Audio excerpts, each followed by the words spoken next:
జయశంకర్ భూపాల్పల్లి జిల్లా లెక్కలకట్టి గ్రామంలో నేడు ఒక మహిళ ఆవేదనకు సాక్ష్యంగా మారింది. ముజిబా అనే యువతి జీవితం కలలతో ప్రారంభమై కన్నీళ్లలో కరిగిపోతున్న కథగా మారింది. ముజిబా గ్రామస్తుల కథనం ప్రకారం 6 సంవత్సరాల క్రితం పెద్దల సమక్షంలో ముస్లిం సాంప్రదాయాల ప్రకారం షేక్ నయీంతో ముజిబా వివాహం జరిగింది. కూతురు సుఖంగా ఉండాలని తల్లిదండ్రులు 5 లక్షల రూపాయల కట్నం, 5 తులాలకు పైగా బంగారం, ద్విచక్ర వాహనం కోసం 1,50,000 రూపాయలు ఇతర సామగ్రిలు ఇచ్చారు. కొంతకాలం కాపురం సజావుగా సాగింది. ఆ తర్వాత ఆమె గర్భవతి దాల్చినట్టు తెలిసింది. అక్కడి నుంచి ఆమె జీవితంలో చీకట్లు మొదలయ్యాయి. ముజిబా అత్త భర్త కలిసి మానవత్వం మరిచి అమానుష్యంగా ప్రవర్తించడం మొదలుపెట్టారు. భర్త నయీం అతని తల్లిదండ్రులకు ఆ గర్భం నచ్చలేదు. ఒకసారి కాదు, 2 సార్లు కాదు, 3 సార్లు బలవంతంగా గర్భస్రావాలు చేయించారని ముజిబా ఆవేదన వ్యక్తం చేస్తుంది. 3వసారి మాత్రం ఆమె తన గర్భాన్ని కాపాడుకుంది. ఆ నిర్ణయం ఫలితంగా ఓ పాప ఈ లోకంలోకి వచ్చింది. ఇప్పుడు ఆ చిన్నారి వయసు 2 ఏళ్లు. ఈ 2 ఏళ్లుగా ఆమె నరకయాతన పడుతుంది. పాప పుట్టిన తర్వాత పరిస్థితి మరింతగా దారుణంగా మారింది.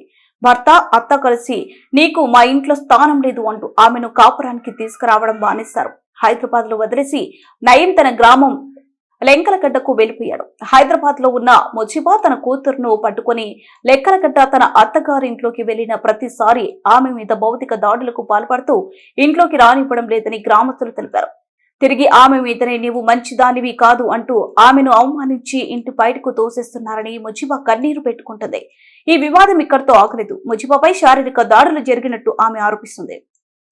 పలిమేల పోలీస్ స్టేషన్ ఫిర్యాదు చేసిన బెదిరింపులు మాత్రం ఆగలేదని కన్నీరు మున్నీరవుతుంది. నా మీదే కేసులు పెడతావా అంటూ షేక్ నయీం మళ్లీ బెదిరిస్తున్నాడని ఆమె వాపోతుంది. తన 2 ఏళ్ల పాపను చేతిలో పట్టుకుని చెట్టు కింద భిక్షం అడుక్కుంటూ బతుకుతున్నానని ముజిబా మీడియా ముందు కన్నీటి పర్వతమైంది. ఆమె మాటల్లో నిస్సహాయత, భయం, బాధ అన్ని కలిసిపోయాయి. మహిళా సంఘాల ముందుకొచ్చే ముజిబాకు న్యాయం జరగాలని వారు డిమాండ్ చేస్తున్నారు. అయితే వారికి కూడా నయీం కుటుంబం నుంచి బూతులు, అవమానాలు ఎదురవుతున్నాయని వారు ఆవేదన వ్యక్తం చేస్తున్నారు. నాకు ప్రాణ భయం ఉంది, నా పాపను కాపాడాలి, నాకు న్యాయం చేయాలి అంటూ జిల్లా పోలీసు అధికారులు, ప్రజాప్రతినిధులు, మహిళా సంఘాలను ముజిబా వేడుకుంటుంది. ప్రశ్న ఒక్కటే, ఒక మహిళ తన గర్భాన్ని కాపాడుకోవడమే తప్ప ఒక తల్లి తన పాపతో బతకాలని కోరుకోవడం పాపమా? ముజిబా కన్నీళ్లు ఎప్పుడు ఆగుతాయి? న్యాయం ఎప్పుడు జరుగుతుంది? ఏదేమైనా ఆమెకు న్యాయం జరిగేంత వరకు ఆ గ్రామంలోని మహిళలందరూ ఏకమై ఆమెకు తోడుగా ఉంటామని, ఆమెకు బాసటగా నిలవడం ఆదర్శప్రాయంగా నిలిచింది. దీనిపై జిల్లా పాలన యంత్రాంగం స్పందించి ఆమెకు న్యాయం చేయాలని ముజిబా వేడుకుంటుంది. అది లంజ్ అని రోడ్ కాడ తిరుగుతాలి, అమ్మాయి పెట్టుకోను, నేను ఉంకోను అని చెప్తున్నాడు సార్. నాకు తెలుగు రాదు, నేను అచ్చనంతా మాట్లాడుతున్నా, నాకు న్యాయం. మీ నాన్న అమ్మ వాళ్ళు ఏమేమి పెట్టారు అది కూడా చెప్పండి.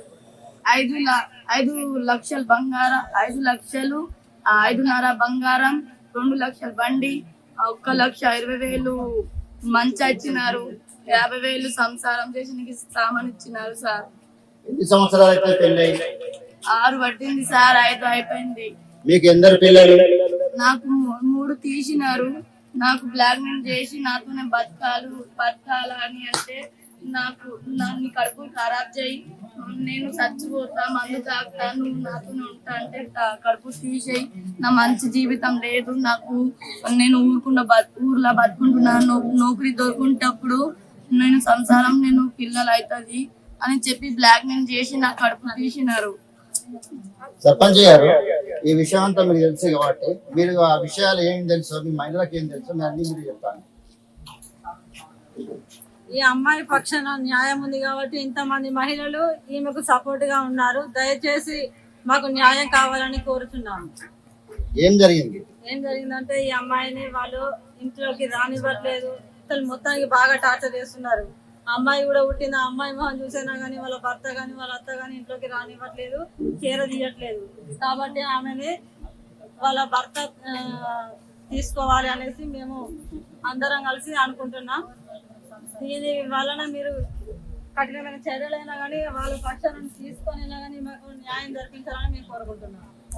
అమ్మా, నీ పేరేం పేరు? నా పేరు సుకున. ఈమె విషయాలని తెలుసా మీకు? ఒకసారి ఆ విషయాలని చెప్పండి.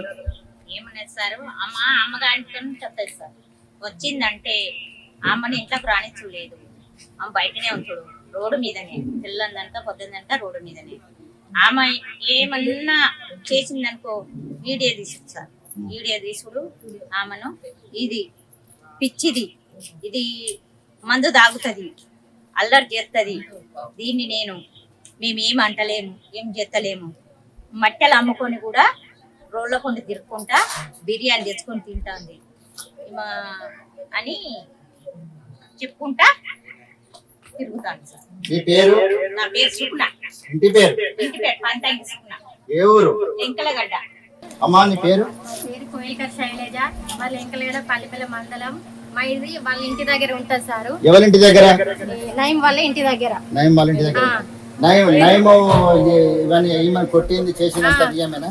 నిజమే సార్, మాకు కనిపిస్తుంది. మేము చూసి నిలుస్తున్నా గానీ వీళ్ళే చూస్తారు, ఊర్లో ఎంక్వైరీ వీళ్ళే చేస్తాండ్రు, ఆ వీళ్ళే అంత ఆరడి చేస్తారు అని మేము చూసినా తిడతారు సార్. ఆమెతో మాట్లాడే వాళ్ళ అత్త తిడతారు సార్. మా ఇంటి దగ్గర మేమున్నా గానీ మమ్మల్ని తిడుతుంది. ఒక్కసారి ఇంత ముందు ఇంకోసారి ఫస్ట్ వచ్చినప్పుడు ఆన్నే స్తంభం కాడ ఇద్దరు కొట్టుకుంటారు. ఏందట్ట ఆమె పిల్ల తల్లి, నువ్వెందుకు కొడతానవు అంటే, నువ్వు ఈసారి చెప్తాను కానీ ఆమె నన్ను ఎట్లా కొడుతుంది, నువ్వు అది ఆలోచన చేసినావా అనేసి నా మీదకి రివర్స్ అయింది. మా ఇంట్లో మేమున్నా మాకే భయం సార్. మరి ఇది దగ్గరనే మా ఇంట్లో మేము ఉండద్దా? మరి మేము కళ్ళు మూసుకుంటామా, చూడమా? మరి ఇట్లా కొడుతుంటే మేము అడగమా? వాళ్ళ భర్త మంచిగా చూసుకుంటా కొడుతాడా? కొట్టుడే సార్. మేము చూస్తాను కదా సార్, ఇంటి దగ్గరనే కొడతాడు. వాస్తవానికి దూరం ఉన్నా మాకు తెలియకపో, మేము ఇంటి దగ్గరనే. ఇక ఆమె పెళ్లి చేసుకున్న కానీ ఒక 6 నెలలు మంచిగా ఉన్నారో లేదో తెలియదు సార్. ఇక తర్వాత టార్చర్ జరుగుతా ఉంది. ఇదైతే వాస్తవం.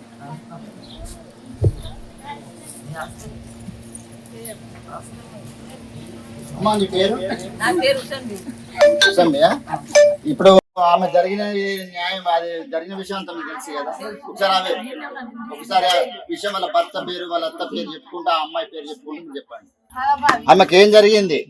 ఆమెకి ఏం లేదు, ఎప్పుడు వచ్చినా కొట్టుడు ఎల్ల కొట్టుడు కొట్టుడు ఎల్ల కొట్టుడే, ఏ విషయం జరగలేదు. ఇంట్లోకి రానిచ్చలేదు. అన్నం వండుకున్నాను, అన్నం వరసుడు, నీళ్లు వరసుడు, అన్ని వరసుడు ఆమె ఆ పిల్లకు. ఇప్పుడు ఆ భర్త అత్తది తప్పు ఉందా లేకపోతే కోడలు తప్పు ఉన్నదా? కోడలికి తప్పు ఉన్నది అసలే లేదు. వాళ్ళకి మా అత్తను మొగందే తప్పు ఉన్నది, ఎవరికి తప్పు లేదు. ఇట్లా మేము అందరం చూస్తాను కదా, అదే తప్పు లేదు, ఆమెది ఏం తప్పు లేదు. పిచ్చి చచ్చిందని కొట్టుడు చేసుడు ఎలా కొట్టుడే గంతే. ఎప్పుడు సంసారం చేయలేదు, ఏడాది కూడా సంసారం చేయలేదా? చూస్తాను కదా. ఎక్కడ తింటుంది, ఎక్కడ తింటుంది, ఏమిటి ఎక్కడ తింటుంది? ఇప్పుడు అనుకుంటా ఎవరో ఏమన్నా ఇస్తారు కాదు ఎవరన్నారు. ఆమె వండుకొని తినేది ఎక్కడ? అనుకుంటాను గంట మీద అనుకుంటాను, గంట మీద యాన్లో పడుకుంటాను.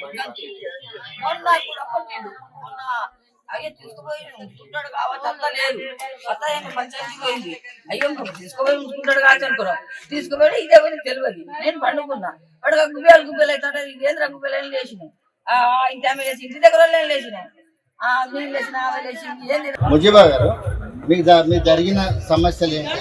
మీ భర్త ఏమన్నా మీకు ఎన్ని సంవత్సరాలు అయిపోయింటాయి? ఆ కంటే మంచిగా చూసుకుంటుందా లేదా? నాకు 1 సంవత్సరం మంచిగా చూస్తున్నాడు. అత్త టార్చర్ పెట్టి లొల్లి పెడితే అని దూరం అయ్యాలని అత్త చేసినారు, అన్ని అత్త చేసినారు. నా ఆయన చేయలేదు. బయట పోతప్పుడు కూడా ఫోన్ చేసి పిలిచి కొట్టి తిట్టి దానికి పంపు అని చెప్పేస్తాడు రోజు.